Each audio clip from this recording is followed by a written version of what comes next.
नमस्कार मित्रांनो, मी अमर स्पर्धा मित्र चॅनलमध्ये आपलं स्वागत करतो. मित्रांनो, आज या व्हिडिओमध्ये आपण पाहणार आहोत स्टोरी रायटिंग. मित्रांनो, हा स्टोरी रायटिंग नावाचा जो तुम्हाला 5 मार्कसाठी प्रश्न विचारतात, तो प्रश्न कशा पद्धतीने आपण सोडवायचा तो आपण या व्हिडिओच्या माध्यमातून डिटेलमध्ये पाहणार आहोत. चला तर मित्रांनो, आपल्या व्हिडिओला सुरुवात करूया. मित्रांनो बघा, प्रश्न काय विचारतात तुम्हाला. Develop a suitable story with the help of following outline.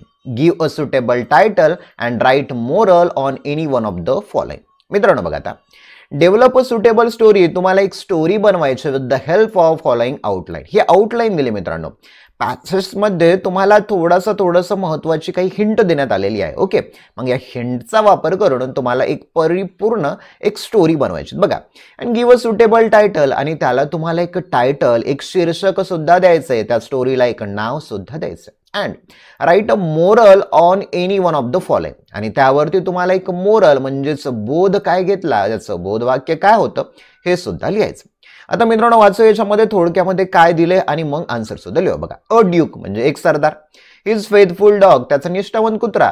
His baby protected by the dog, त्या बेबीला डॉग कडून प्रोटेक्ट करण्यात आलं.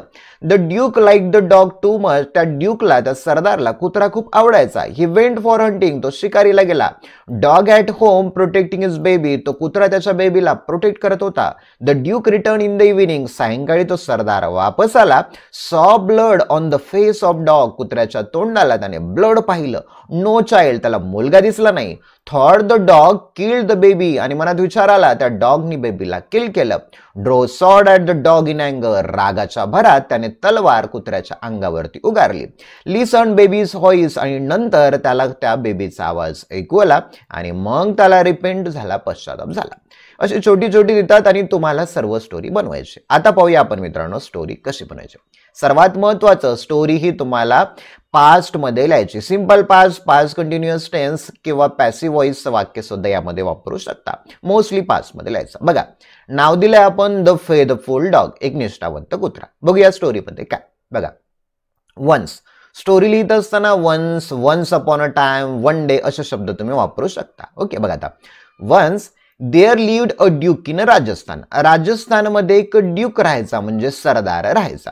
ही हॅड अ फेवरेट डॉग, त्याच्याकडे एक आवडता कुत्रा होता. हिज नेम वॉज मोती, त्याचं नाव मोती होतं. मोती वॉज व्हेरी ऑनेस्ट, तो मोती खूप प्रामाणिक होता.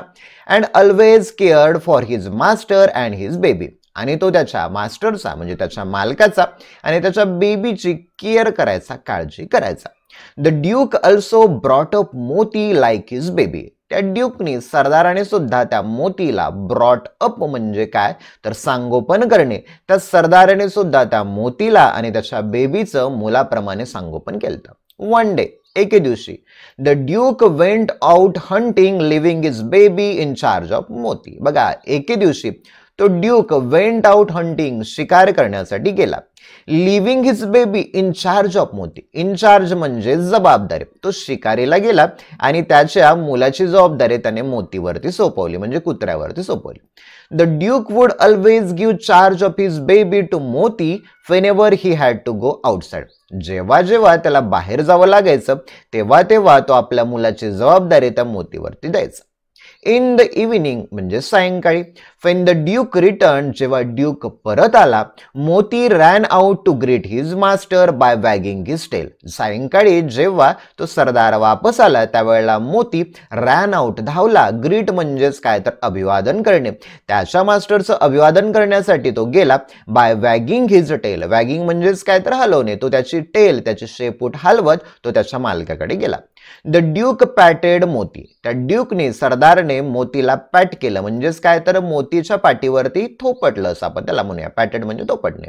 बट, परंतु, was shock to see his mouth stained with blood.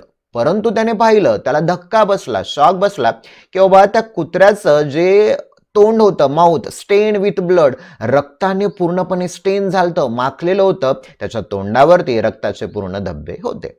Alarm for his baby, आणि मग त्याला त्या बेबीच्या बद्दल भीती वाटली, भयभीत झाला तो. ही रॅन अप टू क्रॅडल, तो त्या क्रॅडलकडे, तो पाळण्याकडे परत गेला. फिअरिंग, जेथे he had left the child lying, आणि तेथे त्याने त्या बाळाला त्या पाळण्यावरती ठेवलेलं होतं, त्या पाळण्यावरती तो पाहायला गेला की बाबा बेबी तेथे आहे का, नाही. But the baby was not there, परंतु बेबी तेथे होता का, नाही. आता मित्रांनो बघा, स्टोरीमध्ये खास काय दिलंय, स्टोरीमध्ये एक व्यक्ती दिलाय, परत त्या स्टोरीमध्ये काय दिलंय, एक कुत्रा सुद्धा दिलाय. म्हणजेच काय, स्टोरीमध्ये तुम्हाला कोण कोण कॅरेक्टर होते ते सुरुवातीला सांगायचं, मध्येच काहीतरी इन्सिडेंट क्रिएट करायचा आणि त्या शेवटी त्या इन्सिडेंटचा शेवट कसा होतो हे सुद्धा सांगायचं.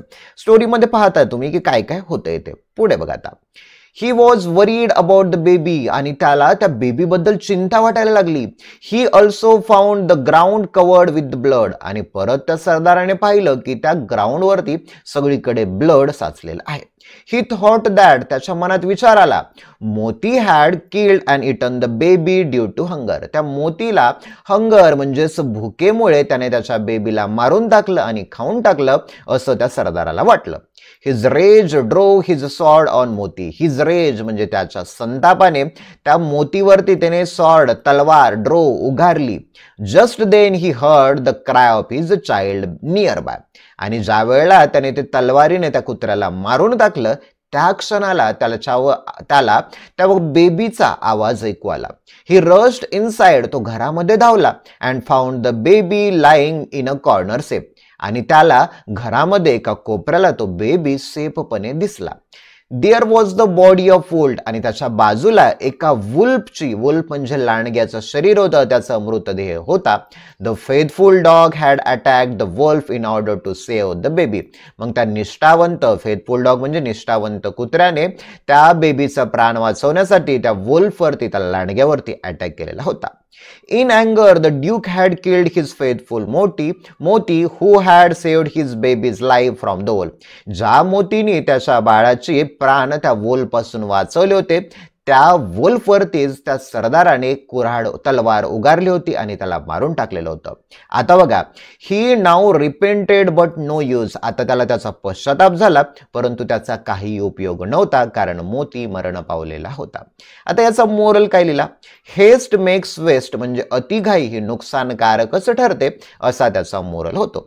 मित्रांनो, अशा पद्धतीने तुम्ही स्टोरी लिहू शकता. स्टोरीमध्ये कॅरेक्टर निर्माण करा, मध्येच काहीतरी अडचण निर्माण करा आणि त्या अडचणीचं सोल्युशन काढा, असं या स्टोरीमध्ये तुम्हाला करता येईल. वेगळ्या प्रकारच्या स्टोरी आहेत. ओके, चला मित्रांनो, येथेच थांबूया. आणि वेगळ्या स्टोरीज बघायच्या असतील तर तुम्हाला आपल्या चॅनलच्या प्लेलिस्टमध्ये लर्न इंग्लिश टू स्टोरी या प्लेलिस्टमध्ये तुम्हाला मिळून जातील. त्या प्लेलिस्टचा वापर करून स्टोरी कसे बनवायचे हे आपण तुम्ही पाहू शकता. चला तर मित्रांनो, येथेच थांबूया. Thank you for watching this video.